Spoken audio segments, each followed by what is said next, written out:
What's up, AfterBuzzers? It's your one and only Gonsalves here, and we are talking House of Lies. Tonight, you get 2 episodes for the price of 1 and a bonus special guest. Let's get it. You're tuning into the destination for TV superfan discussion, AfterBuzz TV. And now, let the buzz begin. What? You don't want no problem, son? None whatsoever. None. Man. 0. Chance the Rapper. This dude is killing the game right now. So cool. Chicago. Coloring Book is, I mean, man, are you Chicago? My whole family's from Chicago. Shut up. Yeah. I was born in Detroit. Okay. But 5 weeks after I was born, moved to LA. My whole family's Chicago. All Chicago. That's home. So that's home for you. Home. You know what's cracking over there. Chicago. That's what it is. Ladies and gentlemen, one and only AfterBuzz TV after show for House of Lies. I'm your host, Gonsalves. You can always find me at the Poll Channel. I can't contain my excitement because number one, we missed last week for the holidays, so we're back in full effect. So I'm like extra turned up. We know you missed us. I know you missed us. But we have some specialties in the building. First of all, let me introduce my co-host, always holding it down on my anchor, Miss Jill Munroe. What's up, Jill? Hello, how are you? I'm great. I'm super excited this week because we have a special guest here. But before we get into all of that, make sure that you are following AfterBuzz TV because if not, what are you doing? And me at Stiletto Jill on Snapchat, Instagram, and Twitter. Always, all day, every day. And ladies and gentlemen, special guest in the building, none other. His character is Roscoe, but he goes by, in real life, Mr. Donis Leonard Jr. What's up? How you doing? Thank you so much for having me. Man. Thank you. Thank you for coming. I'm so excited to be here. Yeah. Yeah. This is such a treat. Yeah. This is such a treat. Like, we literally love this show. I told you before we started taping, we've probably done, this is the 3rd or 4th season that we've done here at AfterBuzz. And so, I mean, I love the show. I actually was the one that championed bringing it here. So I really love that you're here. I love that you're part of the show. I'm sad because not only is the season about to end, but the series is about to end. Yeah, it's about to end. And my heart... One more episode. This is me right here. No, like, I'm sad, but I'm thankful. Yes. So I was super thankful for 5 seasons. You have to be. Yeah. You have to be. And I mean, from everything from the writing, the cast, I mean, your character. Great. I mean, just stellar. Like, thank you. We're going to talk a little bit about you. We're going to jump into some of the episodes. We're going to kind of just go back and forth. Okay. But right now, my man, your character, Roscoe. You are Marty's son. I mean, like we said earlier, we talked before the show, you were 10, you said, when you started 10 taping. years old when I started. 10. So you literally grew up in front of our eyes. I grew up under all of their wings and have gone from 10 and now I'm 17 years old. Just got my license. Well, I had my license, but now I'm driving. Now so it's such an arc. And there's so much to tell you about all of it. Well, let's talk about it. So, you know, you're cast on this show. Was this your first acting gig? It wasn't my first acting gig, but it was my first kind of big TV role. Series regular role. Okay. Okay. So you're chosen, and did you know anything? I mean, you're 10 years old, right? Yeah, I mean, I was 10. There wasn't that much I could. Sure. Yeah, but kind I of glean from. Yeah. And we talked about, of course, you know, one of my favorite actors is Don Cheadle.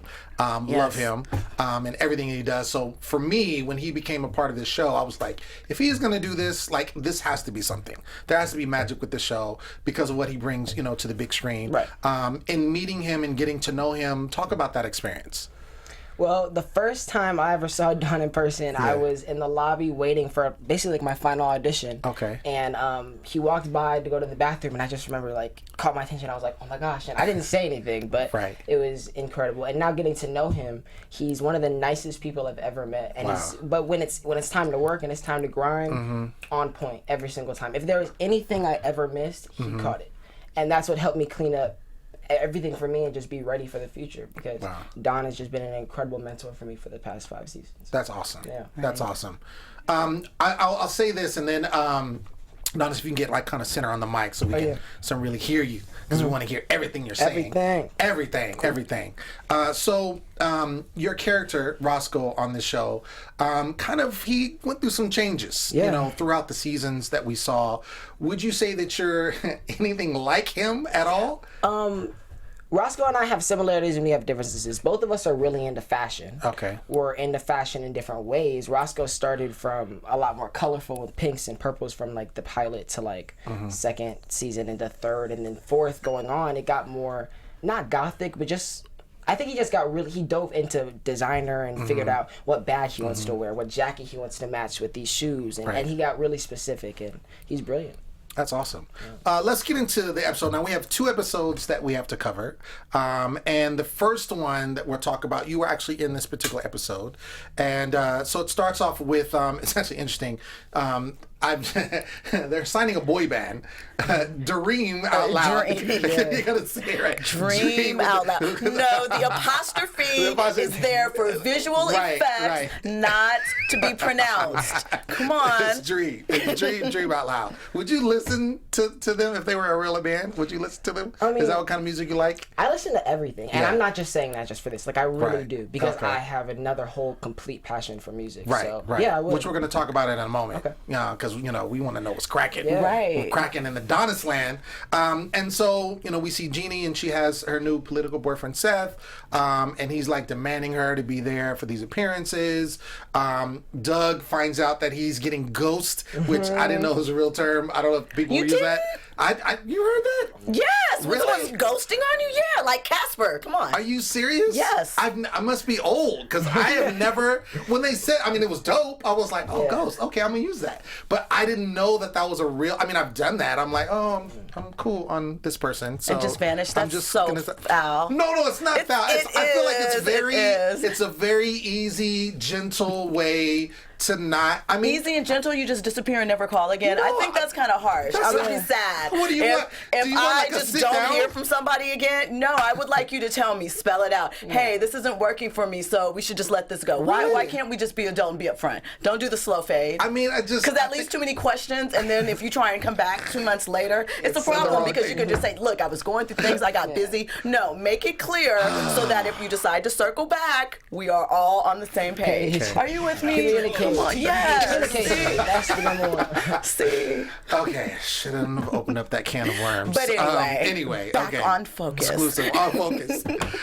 So they have to get this guy named Connor Sanders. He's like the leader of the group. He's trying to do his thing. But he, they want to resign. He's kind of being, he's playing a diva, doing what he does. Probably, which is very realistic in a lot of boy bands or a lot of groups in general. Right, absolutely. That we've seen in the past. So it's very much, art imitating, real life. Dave and Buster's. I loved it. Have you ever been to Dave and Buster's? I have been to Dave and Buster's. I'm such an arcade kind of guy. Dude, I love... Before I moved here to LA, there was one, I'm from Northern California, so the closest one to me was by San Jose. Okay. And so, like, my whole family, we would do, like, a family thing. Like, we would celebrate our birthdays there. And I thought it was dope because it was, like, you can have fun, but it was for adults. Like, it wasn't kiddie stuff, you know. You can win, I got a rice cooker. And they serve alcohol. And they serve alcohol. That is correct. You can get faded at Dave & Buster's if that's what you Not you. Not yet. I'm trying to go to Dave & Buster's to games. Exactly. You better not. Yeah, you just got to keep that. Get that under wraps. But I think it's super fresh. I think it's a really dope spot to go to. You're gonna want to watch the game, whatever's going on. So when I was looking at this, I was like, oh my gosh, Dave & Buster's, this is super cool. And we see Marty kind of playing on Connor and kind of getting him what he does best, and doing his thing because he knows that Marty Kaan doing his thing. When you speaking of because of course Don Cheadle plays Marty Kaan, who plays your father, your character's father in this, did you have any type of when you the character development, did you have any say? Was it strictly up to the writers? How did that process go with you over all these seasons? Before every season, I would go into the writer's room and they would just ask me a lot about what I had been up to and what I had been doing. So when you see me dancing on the show or singing, rapping on the show, or basketball, dance, all that stuff. That's from what I really do in my real life. Oh, word. Yeah, I was wondering they about would be that. asking me questions like, what have you been up to? You know, what would you kind of want to see Roscoe doing? And I mean, it was more of a group thing. It wasn't more mine than them, but we were working together. Oh, okay, word. How did you, if you don't mind, how do you tap in to Roscoe's such a complex character with so many layers, and you started at such a young age? How did you flesh out that process? Because you ride the beats, you know, the ups and downs very, very well. Right. And how did you tap into those parts of you? I mean, I was young, so at that point, I was still getting to know myself, and I still am getting to know myself. Sure. So I was doing both at the same time. So I kind of the same questions I would ask myself. I would say, okay, now this is Donis, and I'm understanding Donis now. Right. Now I'm going to set. Let me take these clothes off. Let me take this skin off and get into Roscoe and ask Roscoe the same questions. So I would just have to follow my own journey because I mean it took a minute to get to know him. But yeah, I did. Awesome. Yeah. Awesome. So continuing with this episode, we basically see Tess makes an appearance. I love Tess. Sabretha. Yeah, Sabretha. I love that name. Oh, I love it. I mean, the writers are just awesome Our on writers the show. are incredible. They're super dope. I mean, and that to me, that's part of you know, what I love about the show. You know, there's a lot of shows you watch, you know, for the characters, a lot of shows you watch because you like that particular actor. For me, you know, it was that, but the writing was so good. The writing and then the cast just brought the energy to it. It's great. I mean, everybody, like, I mean, yeah, it was really good. Took it from a scripted page and put it for you to see. And exactly. We love it, which is an honor to hear. So, Absolutely. We see her come up and she basically, you know, decides she's going to break up with Doug officially. She's not trying to get ghosted. She wants to know the real deal, like what's up. And so he basically said, I love this. He's like, you know, can we keep your business? And she's like, only if you make me dozen master. I loved it. Go for yours, Tess. Go for the sweet spot. But the funny thing is, you see Doug the next scene, and they're like, guys, we lost our business. Like, he would not make her dungeon master. He's not giving it up. So even funny. after she gave him a TED Talk, which got him, what, 15 more Twitter followers? Exactly. Maybe it was 11. Yeah, something like that. I thought that was hilarious. Josh Lawson and Ben Schwartz are so good. Love them. Ridiculously funny. I'm saying we did so much laughing in my stomach with her, and I'm not kidding. Like, they're incredible. Table reads on set. Everything. Was there a lot of improvisation, you know, when you were doing some of the scenes? Yeah, definitely. I mean, towards like end of scenes, middle scenes, I mean, we follow our gut as actors. You know, it's not really all about just exactly what's written. It's about actually becoming that and expressing that and being honest with it. Being with the character. Yeah, exactly. So if there's something that you want to say that you think is way funnier than what's written, I mean, sometimes you got to go through with that. We might not keep it all the time. But yeah, most definitely. That's dope. Yeah, they are really dope, and it's good to hear that they're funny in real life. And so we see Marty, and he's been having this battle ever since the season started with Skip Galweather, right? And initially it was a situation where Skip wanted to buy Marty out. You know, Skip hates Marty, you know, because of their history. And so Marty, being Marty, as he does, is like, nah, you ain't buying me out. I'm gonna, you know, do what I do. And then after a while, he's talking with Jeannie. He's, you know, different things are happening, and he's like, well, this might be a good thing. I get bought out, you know, I become rich, and then I can kind of just chill, you know, and do whatever I want. You know, I got this child now, this new child. Baby sis. Yeah, baby sis. And so, and of course, Jeannie's really feeling it because, you know, her maternal instincts are kicking in, things of that nature. So, in this particular part, he says he's told that Skip Galweather and the Cole brothers are going with Monica, your mother, in the show. And he decides to get this plan to go to Cuba and involve Cuba and kind of get that in the situation. And I thought it was dope because I actually just last night I saw an interview with Don Cheadle, and he was talking about that whole situation. And it was the first time, I think, in 50 years that a show had filmed there, a scripted show. History. Yeah, that's crazy. Yeah. That is crazy. It's unbelievable. Yeah, I thought that was so dope. And so we see, of course, the last episode is going to be airing, where we'll see a lot, you know, what goes on, which, you know, we're getting expected. But I think it's dope to that, and he even said, Don Cheadle said that he was even instrumental in making that happen, you know, with everything put in Shutter. So just, you know, shout out to the show. I think that's really dope. Thank you. We get into the next episode, and then we see Clyde is gloating about how Seth is doing in the polls because he's kind of taking on this new role. After he beat up the boy band over Jeannie. That was great. Yeah, oh boy, that was just really, it's just so funny because I feel like that's what someone in a boy band would interact with someone. Absolutely. He was like, Absolutely. I got this necklace for you, and 15 tries. He doesn't know what it is, girl. But didn't you feel a bit sorry for him, because he really did seem to epitomize that it's lonely at the top, sadness sort of thing, and he really seemed hurt that Jeannie betrayed him, and that weighed on her. Yeah, well, I think because of the fact, and like Marty says on the show, he's like, we've done this a bunch of times. Like, we've screwed people over. This is what we do, essentially. And she is, I think it goes back to the whole, again, her being a mom now, and having this looming over, buying out the company, kind of not having to do this anymore, get out of the rat race. And I think it's weighing on her. It's like, I'm tired of doing this. And I think this was an example, even though, she may have some small feelings for the kid, but I think it was more so just continuing to do this to innocent people. He was an innocent guy. He was wanting to get out of the group, and she kind of forced his hand a little bit to stay and resign, and make this money. So I did feel, to answer your question, just right here. He'll be okay once the millions start rolling Exactly. It's a brilliant plan. Right, it's a brilliant plan. Right. I love the other thing about this episode is this is, I think, the first time we've seen an extended version of Jeannie hanging out with her daughter, hanging out with Phoebe. And it was interesting, like, she was just so out of place. She was just so out of place. She was bored. She was so bored. What was it like? She went in the car and she was just kind of sitting there. The conversation. Like, what did we do? And she's having a conversation. I thought that was great. So that's happening. And then we find out that there's a virus that happens, because of Doug. Doing what he does, always fumbling or messing up something.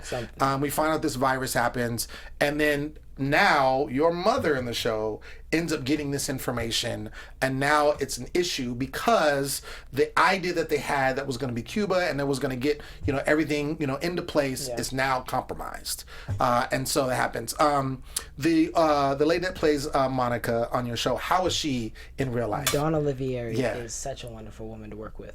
Incredible. I don't know if you remember the scene.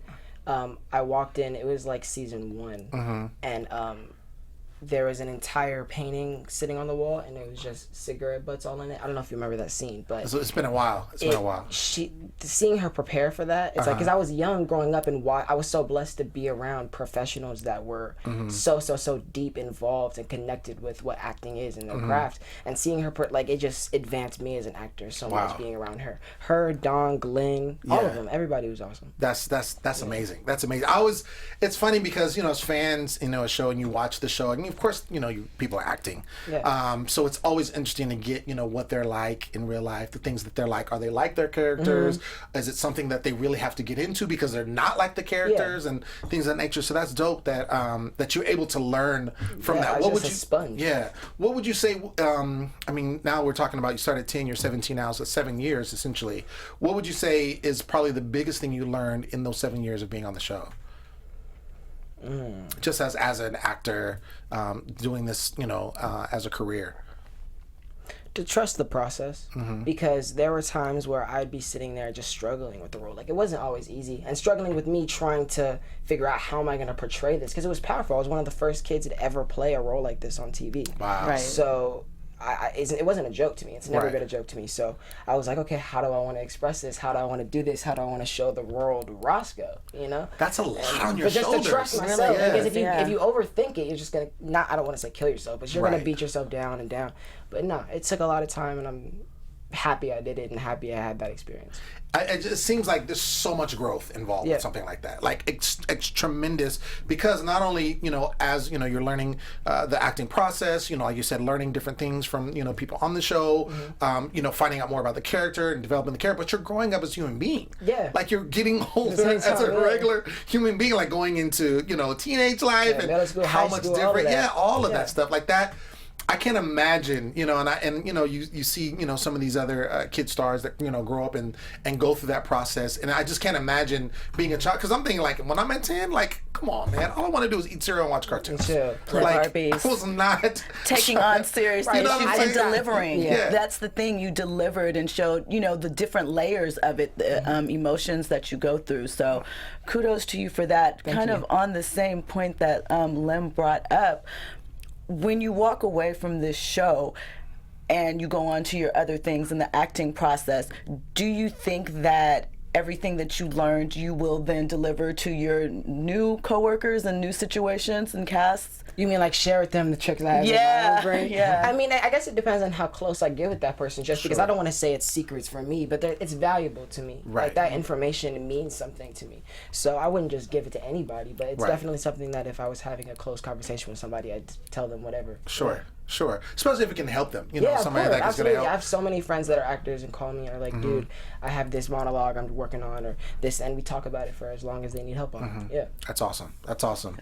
Jumping back in the episode, we see Marty talks with Skip about Cuba and finds out, you know, this is when they find out that Monica's already pitched it to the Cole brothers, and then Marty goes into Ron's office because he thinks that he was the one, because he doesn't really like Ron. You know, he does not like Ron at all. And he didn't want to give him more of the company. Exactly. A reoccurring theme that Marty should pick up on. Absolutely. So he goes in the office and he just proceeds to trash it and wants everybody to join in, which is great. It's like grab a club. Let's get out. And then Jeannie comes in and she's just like, what are you guys doing? No, that's not what happened. Couldn't be happening. And so then it kind of 2 and 2 together, and then here comes Doug, like, guys, guess what I did? Oh, you know, my friend who's not, you know, kind of my cousin, but he's not really my cousin, you know, I'm really joking about that, but he told me that, you know, this is what happened, and they find out, you know, the severity of the situation, and that it had nothing to do with Ron. So I'm just curious, like, he didn't say it was funny. They never came back to that scene. I'm wondering, like, what Ron was thinking, like, coming in, his joint is all trashed. I mean, I think Ron probably understands at this point because of the up and down roller coaster cycle and his odd relationship with Marty. Even that scene that they had over drinks was really, you know, indicative of how, like, we're going to talk about our sorrows, but we're also going to figure out how we can pick this back up. And I know we don't really trust each other, but we both have an end goal here that we can meet together. Exactly.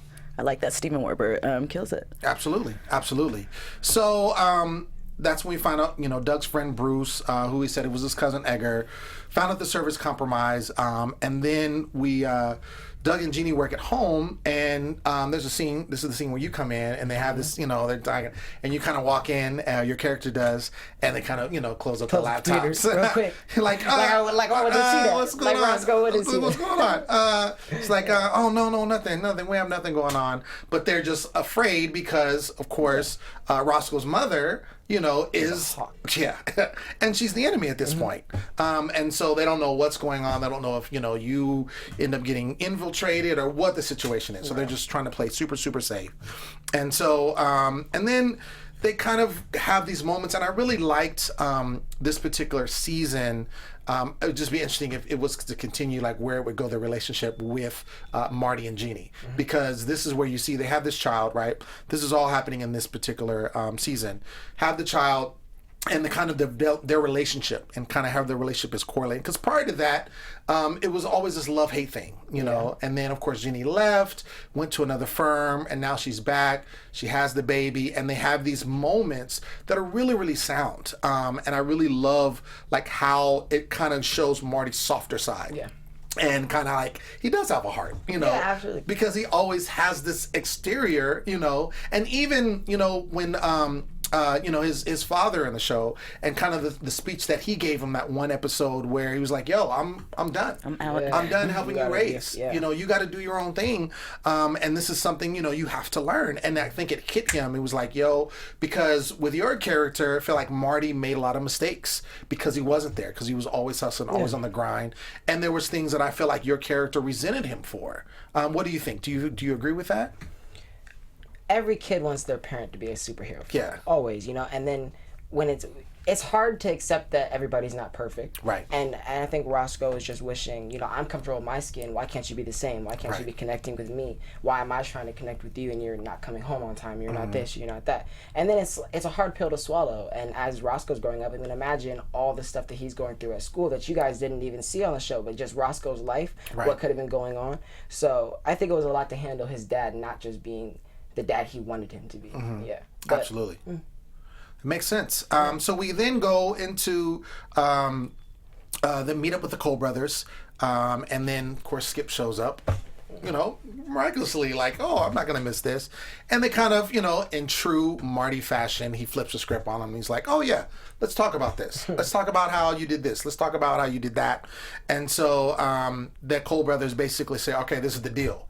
Whichever of your firm, Monica's firm or your firm, Marty, whichever firm gets the Cuba deal, we're gonna sell. We're gonna buy.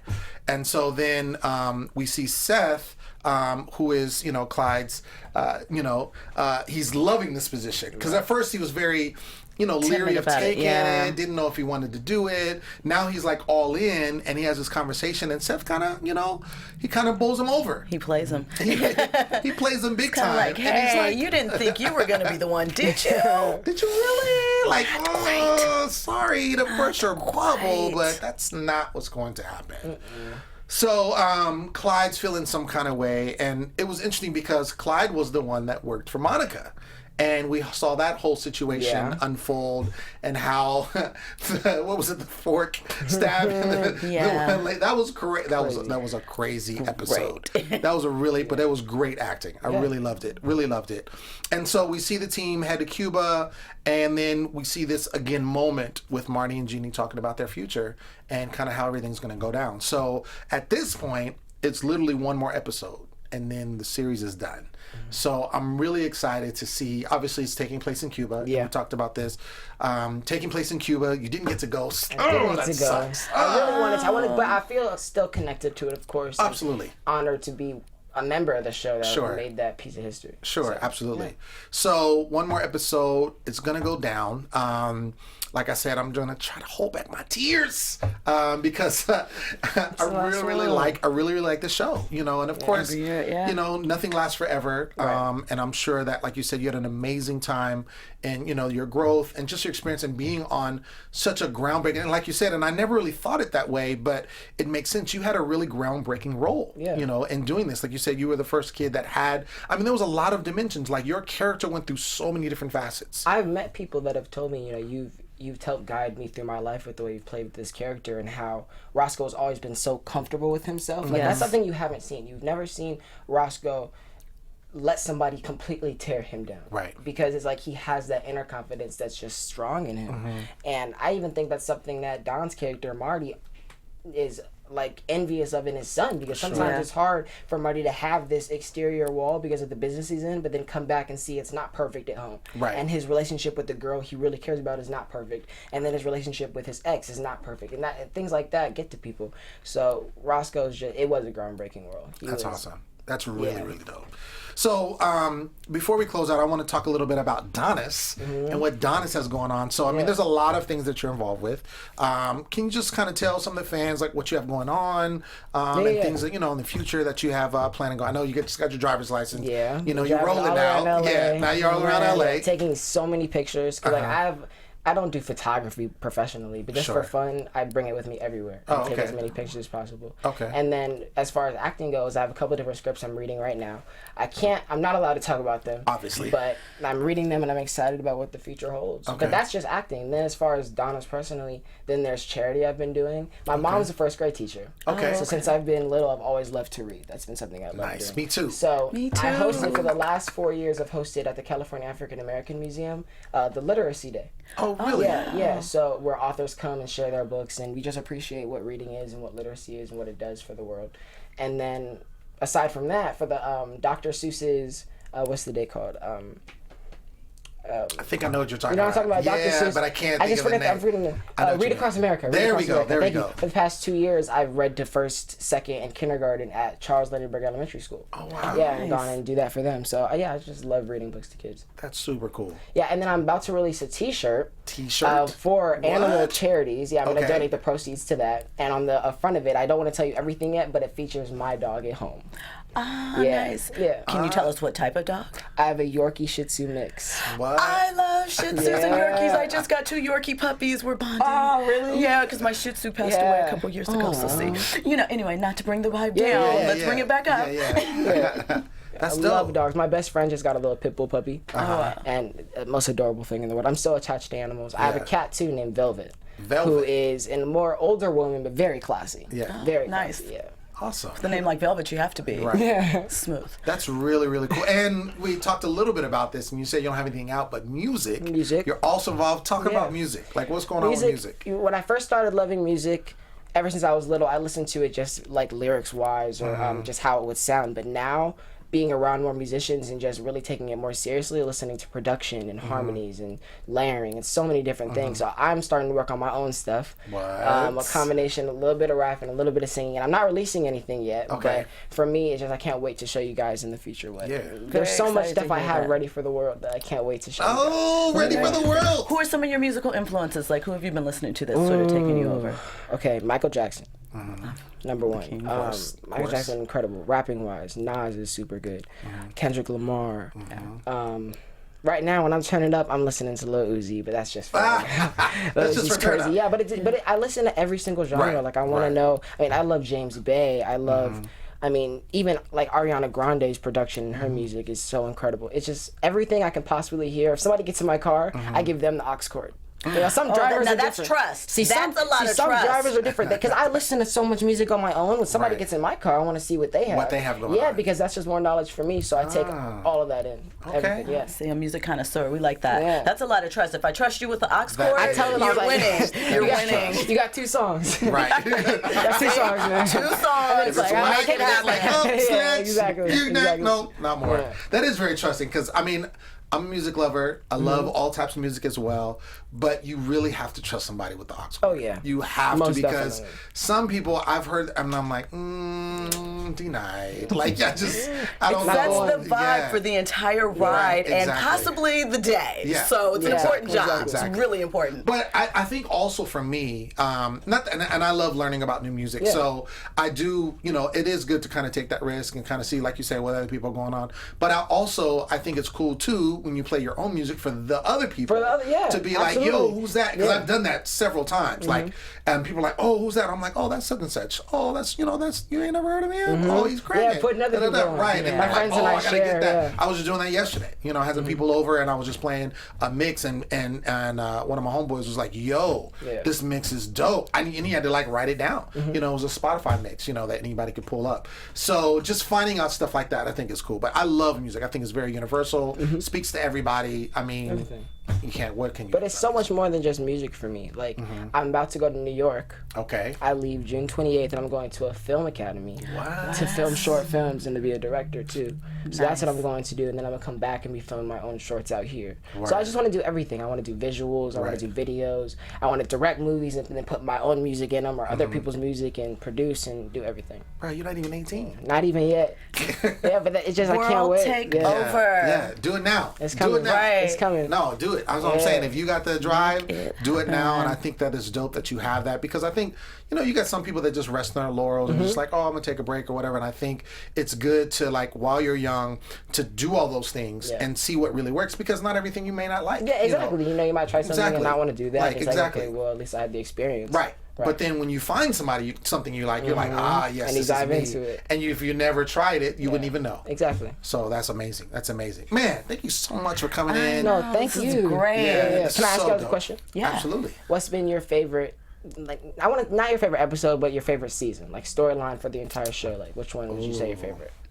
That's good. Yeah. I'm going to have to go with probably the 3rd season. Okay.